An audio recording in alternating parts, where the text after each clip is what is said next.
The Galactic Academy of Warfare Arts was the biggest school in the known universe. Students came from 100 different planets to learn how to fight, how to lead armies, and how to make weapons. The building itself was larger than most cities on Earth. Its walls were made of metal that never rusted, and its halls stretched for miles in every direction. Walked through those halls every day, and every day she felt small. She was 18 years old.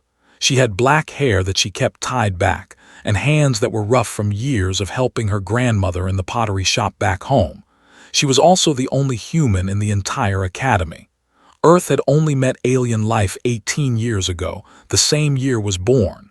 Her planet was still new to the galaxy, still poor, still primitive, as the other students liked to remind her. Today was the day of the first big test. Stood at the back of the classroom with 40 other students. None of them looked like her. Some had scales, some had tentacles, some had bodies made of living crystal.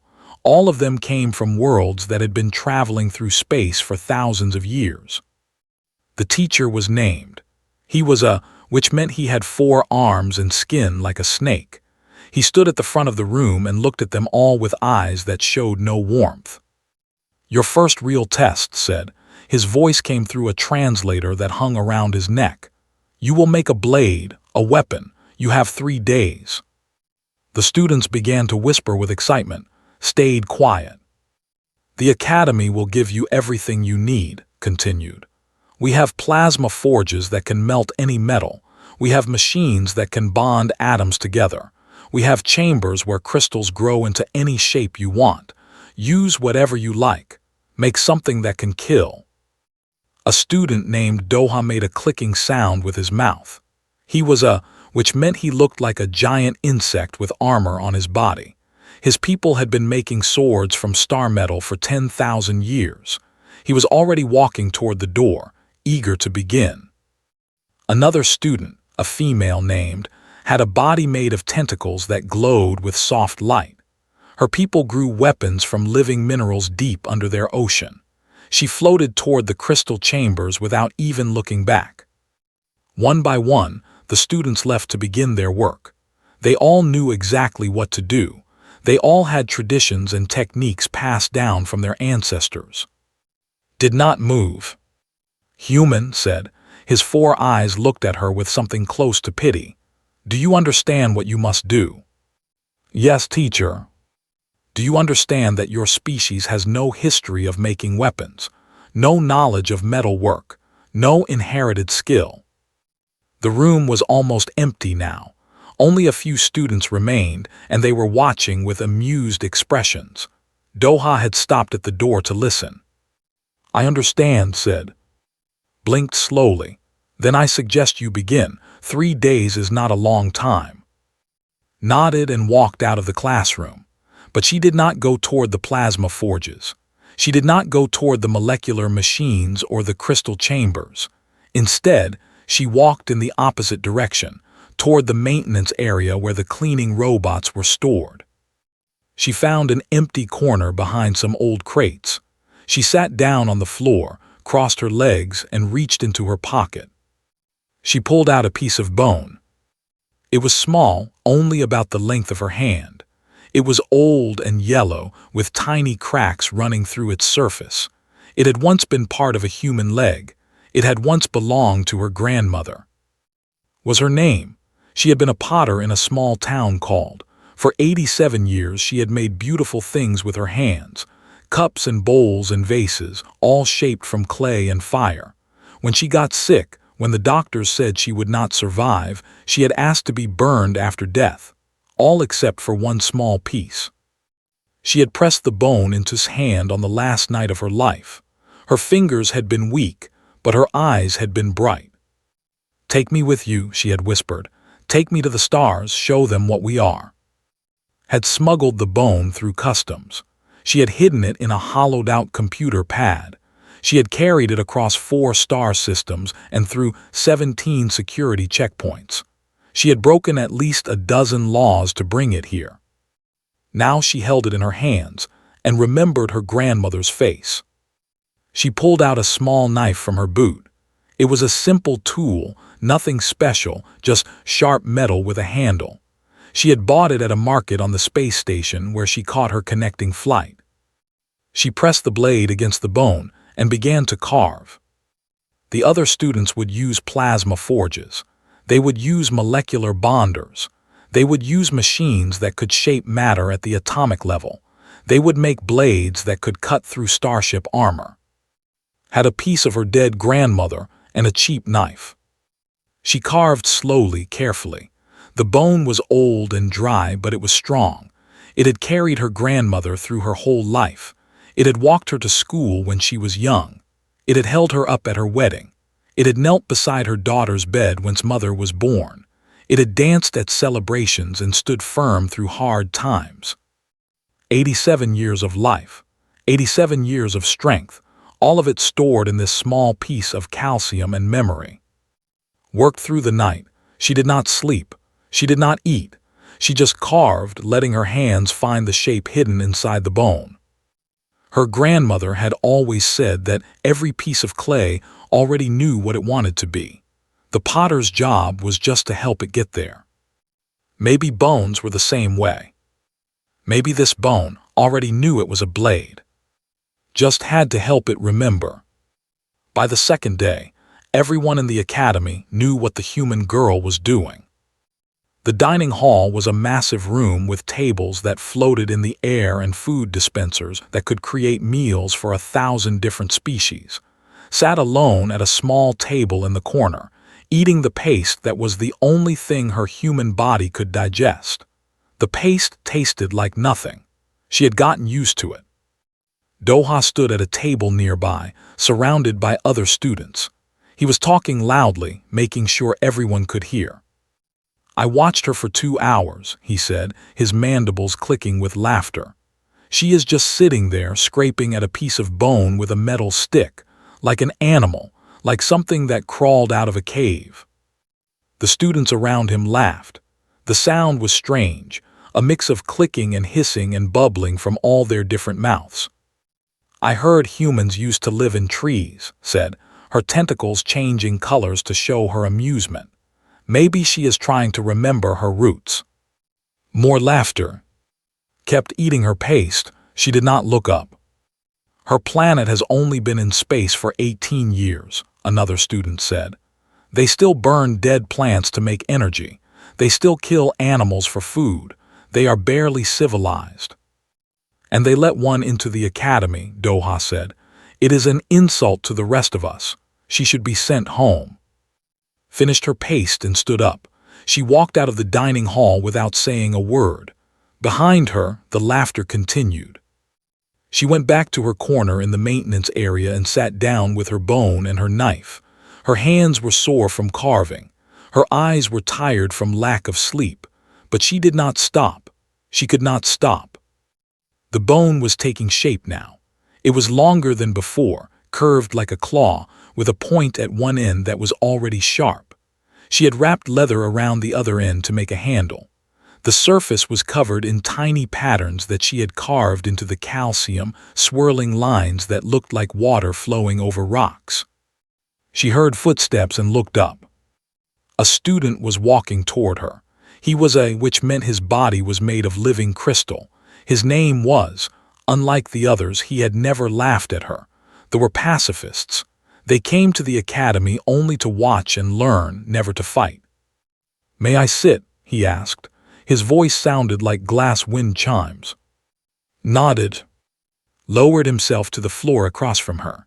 His crystal body caught the light and threw small rainbows on the walls. "I scanned your work," he said. "The material you are using has almost no strength. It will break against any real armor. It will shatter against any real blade." "I know," said. She did not stop carving. "Then why use it? The academy has better materials, stronger materials, free for any student to use." Was quiet for a moment. Her knife moved over the bone, shaving away tiny pieces of yellow dust. "Do your people have a word for memory?" she asked. Crystal structure shifted, which was how they showed confusion.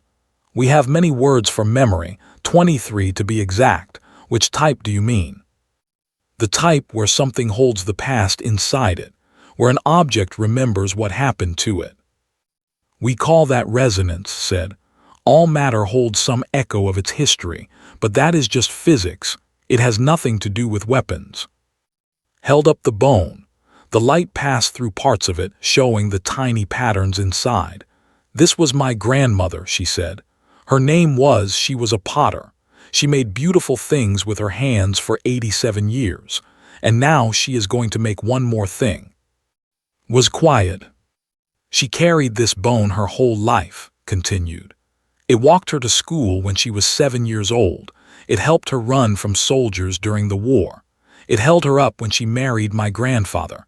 It knelt on the floor when my mother was born. It danced at my first birthday party. It stood beside her bed when the doctors told her she was dying. She looked at, and her eyes were bright with something he did not understand. That is 87 years of strength, she said. 87 years of use. 87 years of life stored in the calcium. You call it resonance, we call it memory. And I am not making a weapon, I am setting one free. His crystal body flickered with new colors. He had 23 words for memory, but none of them felt right anymore. The other students think you are foolish, he said. I know. They think you will fail. I know. Do you think you will fail?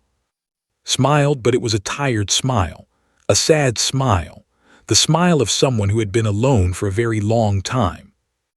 My grandmother never failed at anything she tried, she said. She survived 2 wars. She raised 3 children. She built a business from nothing. She faced death with her eyes open and her hands steady. She looked down at the bone in her hands. This is not just calcium, this is her, and she did not come all this way to fail. She went back to carving. Sat with her for a long time, watching her work. He did not understand everything she had said. He was not sure he believed it, but he stayed anyway, because something in her voice told him that he was watching something important. Something that had never happened in the academy before. Something that might never happen again. When he finally left, the human girl was still carving. Her hands were bleeding now, small cuts from the knife and the rough bone, but she did not stop. She could not stop. Her grandmother was waiting to be finished. On the 3rd day, the class gathered in the testing arena. The arena was a huge circular room with walls made of reinforced metal. Training dummies stood in rows along one side. These dummies were special. They were made of materials that could copy the bodies of 100 different alien species. They had armor. They had fake organs. They were designed to test weapons under real battle conditions. Teacher stood at the center of the arena with his 4 arms crossed. His scales reflected the bright lights from above. Behind him, a row of senior instructors sat watching. This test would count for half of the students' final grade. One by one, the students presented their weapons. Doha went first. His sword was made of star steel, a metal that only the knew how to forge. It glowed with inner fire, and its edge was so sharp that it could cut through atoms. When he struck the training dummy, the dummy did not just break. It exploded into dust. The instructors nodded with approval. Went next. Her blade was made of living crystal grown in the deep ocean chambers. It sang when she moved it through the air, a sound that hurt to hear. When she touched the dummy, the crystal vibrated at a special frequency. The dummy's fake organs burst from the inside. More nods, more approval. A student named Bora had made a sword from compressed dark matter. The blade bent light around it, making it almost invisible. When she struck the dummy, it simply disappeared, pulled into the gravity field of the weapon. Student after student showed their work. Plasma blades that burned hotter than stars, molecular edges that could cut through anything, sonic weapons that could shatter bone from a distance. Then it was turn. She walked to the center of the arena slowly. Every eye was on her. Every alien in the room was watching. In her hand, she held a knife. It was small, maybe 6 inches long. The blade was curved like a claw, yellowish-white, obviously made of bone. The handle was wrapped in simple leather. The surface was covered in strange patterns that seemed to move in the light. For a moment, nobody spoke. Then Doha laughed. His mandibles clicked so hard that the sound echoed off the metal walls. "That is her weapon, a piece of bone, a stick." Other students joined in. The laughter filled the arena. Teacher did not laugh. He looked at with his 4 eyes, and something in his expression was hard to read. "This is your submission?" he asked. "Yes, teacher." "You understand that you will be judged on how well your weapon performs, that it must prove itself useful in real combat." "I understand." Nodded toward the training dummies. "Then show us." Walked toward the dummy assigned to her. It was made to copy the body of a warrior, one of the hardest species to kill. It had thick armor on its chest and limbs. It had multiple vital organs protected by layers of muscle and bone. It was holding a training weapon in its mechanical hands. The other students had destroyed their dummies with power, with heat and force and advanced technology. Stopped in front of hers and did something strange. She closed her eyes. "What is she doing?" someone whispered. "She is praying," another student answered. "Humans do that when they know they are going to fail." Was not praying, she was remembering. She remembered her grandmother's hands shaping clay, the way they moved without thinking, guided by years of practice. She remembered the last night in the hospital when those same hands had pressed a piece of bone into her palm. She remembered the voice, weak but certain. "Show them what we are." Opened her eyes and moved. To the aliens watching, what happened next was almost too fast to see. The human girl seemed to flow like water, her body bending and spinning in ways that should not have been possible. The bone knife traced an arc through the air that left a trail of light behind it. 3 strikes, 3 movements, less than 1 second. Then was standing still again, the knife back at her side. The dummy did not explode. It did not burn or disappear or shatter. For a moment, it seemed like nothing had happened at all. Then its head fell off. Clean, smooth, cut perfectly through the armored neck. Then its weapon arm dropped away, separated at the shoulder joint where the armor was weakest. Then something small and dark fell out of its chest and hit the ground with a soft sound. The central processing unit, the brain of the dummy, carved out from behind layers of armor without damaging anything around it. Silence. Complete silence. Looked at teacher. Her face was calm. Her voice was steady. Kill strike to remove the head. Disarm strike to remove the weapon. Extraction to remove the brain for information. She paused. 3 most valuable moves against an armored enemy. A blade is only as useful as the hand that holds it. Doha's mandibles had stopped clicking. His mouth was open. "Impossible," he finally said. "Bone cannot cut through armor. The material is too weak. It should have shattered."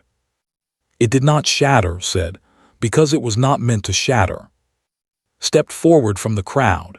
His crystal body was pulsing with rapid colors, which meant his mind was working very fast. "I need to scan that weapon," he said. Teacher nodded. Approached and held out his hand. She gave him the bone knife carefully, like she was handing over a baby. The crystalline eyes flickered as he scanned the blade. His body changed colors again and again as he processed what he was seeing. "The structure," he said slowly, "the patterns carved into the surface, they are not just decoration, they are mathematics. They distribute force across the entire blade. Every weak point has been reinforced by the pattern around it." He looked up at with something like amazement.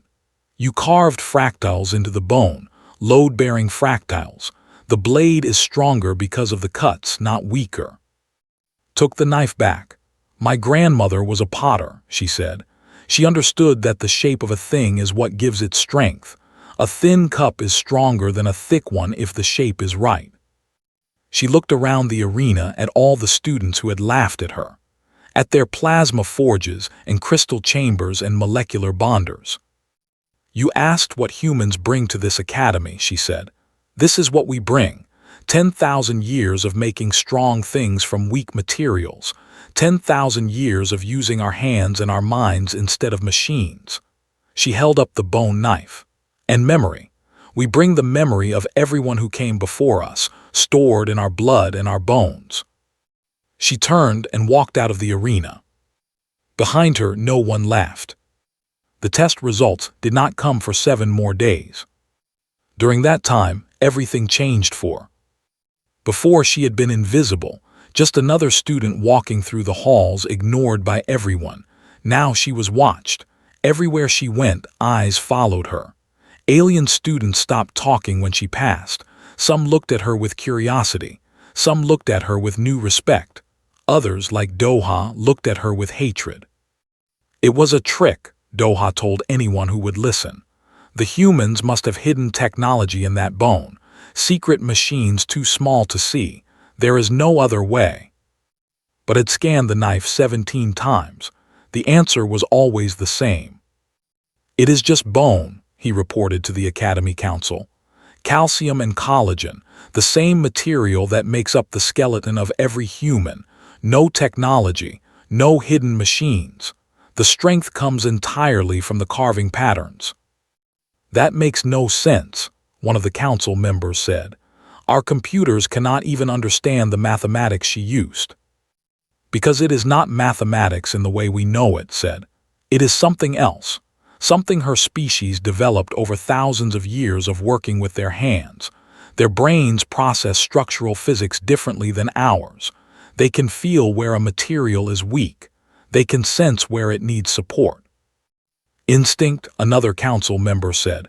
"You are talking about instinct."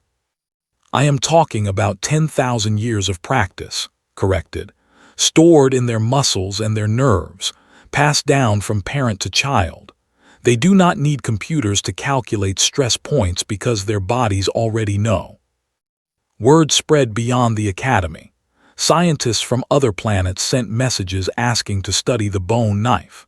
Weapons companies offered large amounts of money for the secret of its construction. The military division of the Galactic Consortium itself made a formal request for to share her technique. She said no to all of them. "It cannot be taught," she explained to the latest group of visitors. They were weapons masters who had traveled across 4-star systems just to meet her. "It cannot be in a factory or learned from a book." The lead weapons master made an angry clicking sound with his mandibles. "Then what use is it?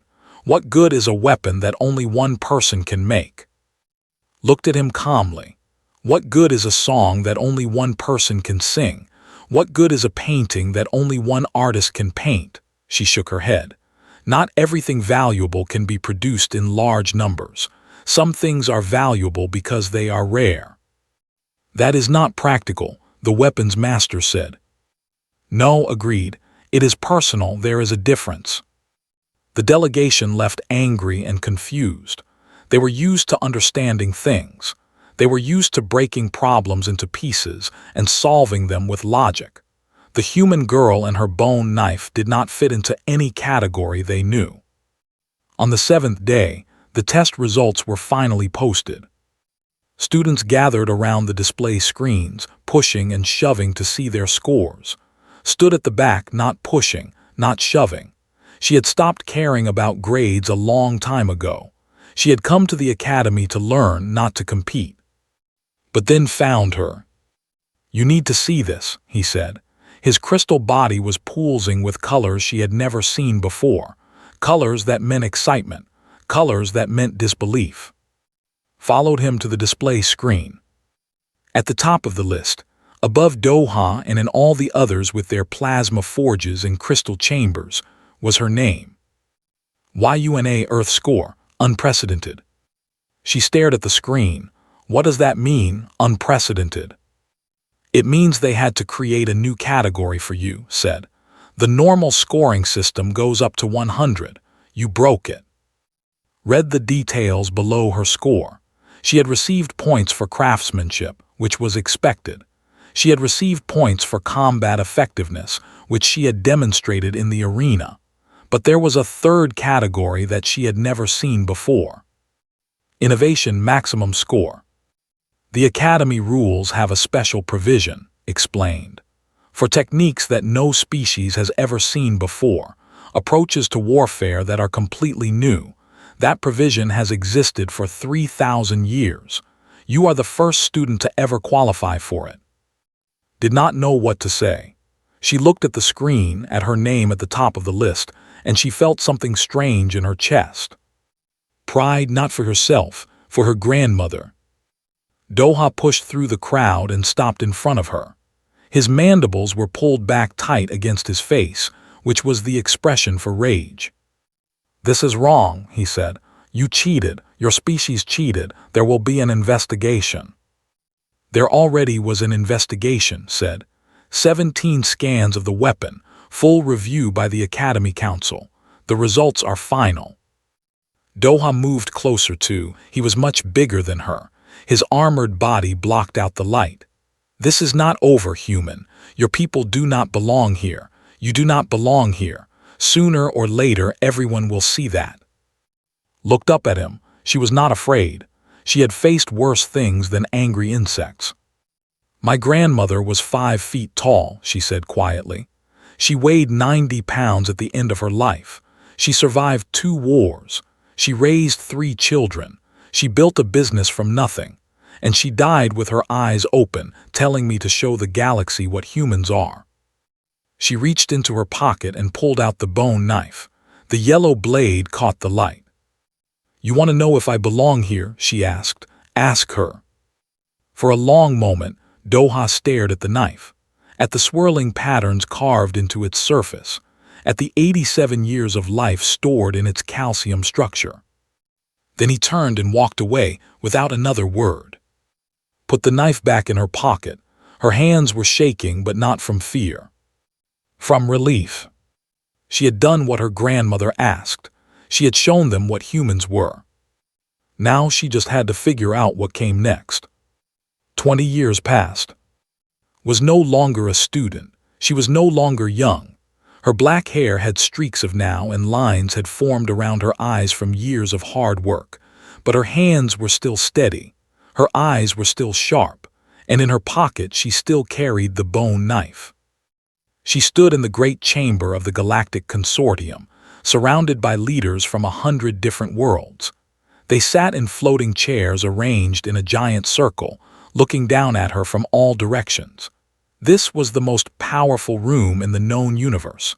Decisions made here affected billions of lives. And today, they were deciding the future of Earth. For 20 years, humanity had been a provisional member of the consortium. That meant they had limited rights, limited access to technology, limited voice in galactic affairs. They were treated like children who needed to prove themselves before being allowed to sit at the adult table. Today was the day of the vote. "The representative from Earth may speak," announced the chairman, a massive being made entirely of living metal. Stepped forward. She was wearing a simple uniform, not the fancy robes that other representatives wore. Around her neck hung her grandmother's knife on a leather cord. She had carried it through 3 wars. She had used it to save lives and take them. It was part of her now. 20 years ago, she began, I was a student at the Academy of Warfare Arts. I was told to make a blade. I did not have access to plasma forges or crystal chambers or molecular bonders. What I had was a piece of bone from my grandmother and a cheap knife to carve it with. The chamber was silent. Everyone knew this story. It had become famous across the galaxy, but hearing it from herself was different. The other students laughed at me, she continued. They said humans were primitive. They said we did not belong among the stars. They said that without advanced technology, we would never amount to anything. She reached up and touched the knife hanging around her neck. They were wrong. Looked around the chamber, meeting the eyes and sensors of 100 different species. For 20 years, humans have served the consortium. We have fought in your wars, we have bled on your battlefields.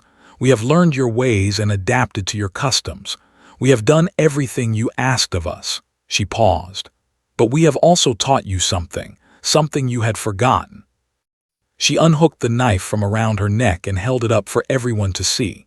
The bone was darker now, aged by time and use, but the patterns carved into its surface were still visible, still beautiful. "This knife has killed 37 enemies of the consortium," said. "It has saved the lives of over 100 soldiers. It has been scanned by the best scientists on 50 different worlds, and none of them can fully explain how it works." She lowered the knife but kept holding it. "Do you know why?" No one answered. "Because it is not about the material," said. "It is about what the material carries. My grandmother put 87 years of life into this bone.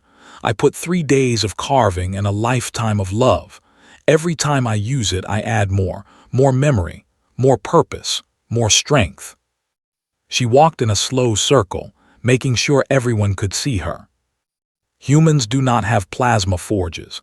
We did not inherit crystal-growing technology from ancient ancestors. We were still living in caves when some of your species were building starships. But we have something else. We have each other. We have 10,000 generations of people who refused to be forgotten, who poured their strength into their children, who carried their dead with them into the future." Stopped walking. She stood at the exact center of the chamber. "You want to know what humans bring to the consortium," she said. "That is what we bring. We bring memory. We bring the weight of everyone who came before us, stored in our blood and our bones and our stories. And when we make weapons from those bones, they never break." She put the knife back around her neck. "We are asking for full membership in the Galactic Consortium, not because we have earned it through technology, not because we have proven ourselves in war. We are asking because we have shown you something true about the universe, something you had forgotten in all your centuries of advancement." She took a breath. "Love makes things stronger. Memory makes things last. And sometimes the most powerful weapon in the universe is a piece of bone from someone who believed in you." The chamber was silent for a long moment. Then the chairman spoke. "We will now vote on the admission of Earth as a full member of the Galactic Consortium." The votes came in one by one. Blue lights for yes, red lights for no. Watched them appear around the chamber like stars coming out at night. Blue, blue, blue, blue. Not a single red. The vote was unanimous. Closed her eyes. She thought of her grandmother, sitting in her pottery shop inn.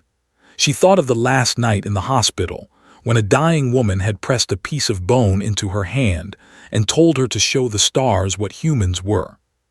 She had done it. 1,000 years later, the bone knife rested in a glass case in the Galactic Museum of Warfare. It was the most visited exhibit in the entire museum.